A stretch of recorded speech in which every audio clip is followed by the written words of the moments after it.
To show or hide disable sound playback devices in Windows 10 Home, open Settings, click or tap Start menu icon, and then click or tap Settings, select Easy of Access, and then tap Audio, click or tap Audio, click or tap Change Other Sound Settings, and then tap Playback.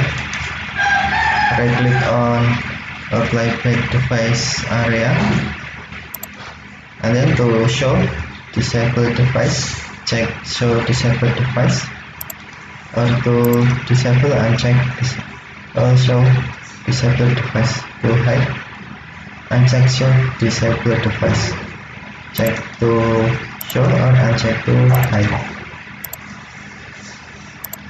Okay, thank you for watching. Have a nice day.